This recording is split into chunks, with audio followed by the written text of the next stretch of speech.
The CHR has been a massive success for Toyota in the past few years.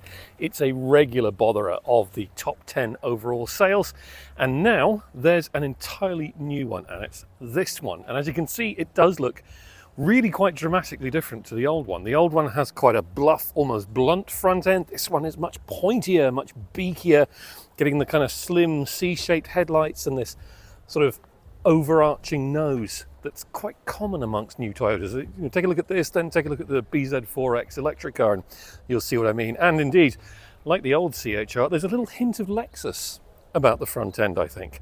Really lovely colour, this one. And around the back, on the top two spec models, that's the GR Sport and the Premier Edition, you can get a contrast black rear end that matches your contrast black roof. So it's really quite funky looking, even as far as crossovers go. Under the bonnet for the moment is a choice of 1.8 or 2 litre hybrid engines. There is a plug-in hybrid coming as well, which should be, potentially anyway, super frugal and able to do well over 60 kilometres on a single charge. Why don't we take a look at the inside and see what that's like? Well, I think the first thing we can say about the CHR's interior is that it's really comfortable and really well made, which you do kind of expect from Toyota, in fairness. But I would say it doesn't quite look and feel as special as the cabin of the old CHR. The old CHR I thought had one of the most impressive small car cabins around. It was almost like a small Lexus inside. This, while it's nice, does feel a bit more like it's just a Toyota. I mean, just a Toyota is maybe a bit of an unfair phrase, but you get where I'm going with it. However, we do have nice digital instruments in front here, very good touchscreen here in the center, which uses Toyota's latest software, which is really quite good. There are still physical heating, ventilation, and air conditioning controls, so that's very good. Cup holders here, wireless charging pad here, and under here, a reasonable storage space. The door bins are quite deep but a little bit narrow. You won't be getting too much in there, although there is a bit of useful storage over here just in front of the front seat passenger. Glove box it's all right, it's quite small. The 3-spoke steering wheel feels nice to hold. There are nice details like these round air vents here and very tactile controls to close and open the vents. That's quite nice. Yeah, and really good seats too. As you can see, they're quite high back bucket style seats. Very, very comfortable. It's an impressive interior, but I just can't help but feel it's a slight step back from the cabin of the old one. Let's take a look in the back and see what that's like. Well, I suspect that straight away you can see what the problem here is. In the back of the CHR's cabin, it's very, very dark. This was a problem that afflicted the old model too. As soon as you're in the very shallow side glass and the way the waistline rises up very quickly, it just cuts off a lot of your light. If you've got kids back here, small kids are probably going to be about at eye level here. They're not going to be able to see much out, and that's not great. Actual space isn't terrible. Now, that seat is quite a long way back. I've got just enough legroom, and I've actually got reasonable headroom. And the seat is comfortable too. There is quite a substantial transmission tunnel, so it's not great for feet back here, but the actual overall space isn't too bad, but it is just that sense of pervading darkness. Even with the big glass roof up here, it just does feel a bit dark. And your view out the front is occluded by the seat backs as well, because they are big and chunky. There's reasonable bits of storage going on. You've got a cup holder and a little tray here. There's no proper door pocket though. There's no armrest on this one. There are reasonable, well, the passenger side gets a reasonable seat back pocket. The driver's side doesn't get one at all, actually. So it's fine, but it's not the most family-friendly car. The CHR kind of never was. It was always more of a car for downsizers than people who had growing kids. And I suspect that's going to be the same case with this one. The boot is definitely improved, though. Even though it's got quite a sharp fastback to it, there is reasonable load space in the back. It's definitely a step up from the old CHR's boot. So we're now out driving the CHR. This is the 2-litre version, so knocking on for 200 horsepower, has more torque from both its petrol engine and its electric motor than the basic 1.8-litre version. But I have to say, I don't think you need to trade up to this. I don't think it offers enough over the standard 1.8-litre version to make it actually worth your while. Because it is more expensive. There's no difference in fuel economy. Both are exceptionally economical engines.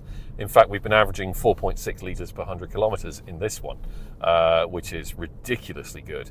for a big 2-litre engine. The 1.8 might do slightly better, but it won't be by very much, so there's really not much point in worrying about that. And there's pretty much the same CO2 emissions as well, so your tax is basically going to be the same.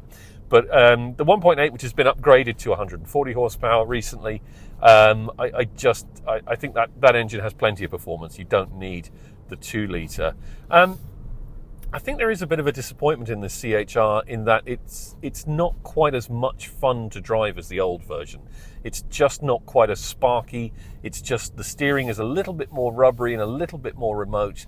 Now, when you put it in sport mode and you find a really good twisty mountain road, as we did earlier on, it does come alive a bit, and it is still fun to drive, and it feels nice and accurate, and it feels nice and precise, and it does all the right sorts of things.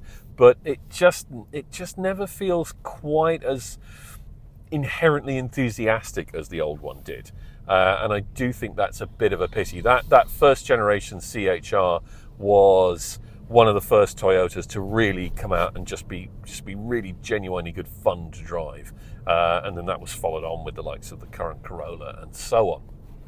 It's not that this one is bad. It isn't. It's actually very good, but it just doesn't feel quite as instantly enthusiastic and fun as the old one. That said, refinement is very good. There's very little road noise. There's very little wind noise. You will notice though that there is still a bit of hybrid grind and roar when you accelerate. When you if you're going from say 60 kilometers an hour up to 100 kilometers an hour, you will notice that it just kind of goes for a bit longer than you'd like it to. Not as bad as it used to be on older generation hybrids, but still, it is still there. But you trade that off against the excellent fuel economy, and you kind of come up with a balance of what you want and what you need there. It does still have very decent performance, but the big problem with this car is how much it costs, because even the basic one with the 1.8 litre engine, that's a €40,500 car.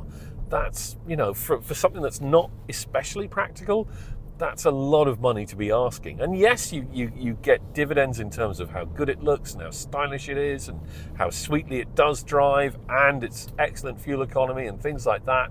But it has become, an original CHR was a €27,000 car. This is, this one with the options in it and the 2-litre engine, this one's knocking on for twice that. It's a €50,000 car. So that calls into question, what do you do when you're standing in that Toyota dealership? Do you go for this, which is quite small and compromised in terms of its interior space, but very, very stylish? Or do you go for the more affordable, much more practical, but it has to be said, much less interesting Corolla Cross? Or do you stretch your budget just a little bit and get into the basic RAV4 hybrid, which is an excellent car, terrific all-rounder? I'm not sure I want to be the one having to make that decision.